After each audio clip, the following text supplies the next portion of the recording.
ऐसा है कि दिल्ली में एक ऐसी सरकार चल रही है। केजरीवाल जी का एक ऐसा मॉडल है जिसमें शिक्षा फ्री, स्वास्थ्य फ्री, बिजली फ्री, पानी फ्री, माताओं बहनों को बस की यात्रा फ्री, बुजुर्गों को तीर्थ यात्रा फ्री। और इस मॉडल की लोकप्रियता पूरे देश में बढ़ रही है। पंजाब में हमारी सरकार बन गई, गुजरात में हमें अच्छी सफलता मिली, मध्य प्रदेश में अच्छी सफलता मिली, गोवा में सफलता मिली, हिमाचल में हमारी पार्टी बढ़ रही है। तो पूरे देश में जितनी तेजी के साथ केजरीवाल जी के मॉडल का विस्तार हो रहा है, आम आदमी पार्टी का विस्तार हो रहा है, उससे नरेंद्र मोदी जी को रात में नींद नहीं आती। वो इस मॉडल से घबराकर रोज फर्जी मुकदमे करते हैं। सुबह उठते हैं, कहते हैं एक मुकदमा करो, फिर एक मुकदमा करो, फिर इनको पकड़ो, फिर उनको गिरफ्तार करो। इसी काम में नरेंद्र मोदी जी लगे हुए हैं।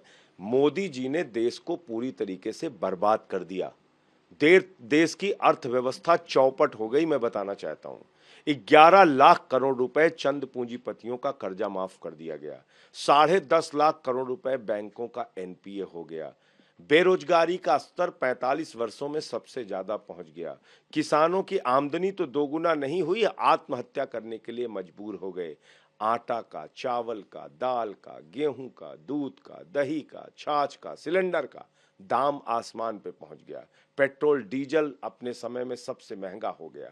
तो आज महंगाई से जूझती हुई जनता, बेरोजगारी से जूझती हुई जनता, आज अर्थव्यवस्था की चौपट हालत से जूझती हुई जनता को कैसे निजात देनी है, इसकी चिंता नहीं है मोदी जी को। मोदी जी को चिंता है एक सरकार जो अच्छा काम कर रही है, केजरीवाल सरकार, उसको रोकना है, उसको टोकना है, उसको बंद करना है, उसको गिरफ्तार करना है। लेकिन मैं मोदी जी को सलाह देना चाहता हूं कि आप देश के लिए कुछ काम कीजिए। ये दिन रात नफरत की राजनीति से और दुर्भावना की राजनीति से आपको कुछ हासिल होने वाला नहीं है।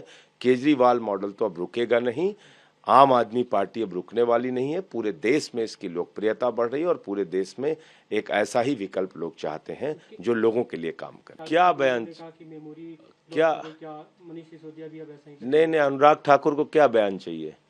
अनुराग ठाकुर को पता है वो किस पार्टी में है? वो ऐसी पार्टी में है जिसका राष्ट्रीय अध्यक्ष कैमरे पर रक्षा सौदे में दलाली लेते हुए पकड़ा गया।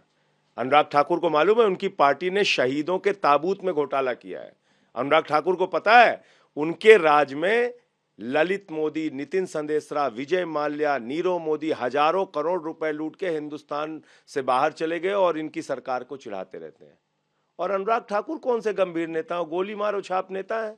तो गोली मारो छाप नेताओं के बयान को आप लोग क्यों गंभीरता से लेते हैं? वो गोली मारो छाप नेता है। और ये एक अजीब बात है, एलजी तुम्हारा, सीएस तुम्हारा, सारी एजेंसियां तुम्हारी, ईडी, सीबीआई सब तुम्हारी, फर्जी मामले लिखने हैं, लिखो। 34,000 करोड़ रुपए, इसका जवाब लीजिएगा अनुराग ठाकुर से।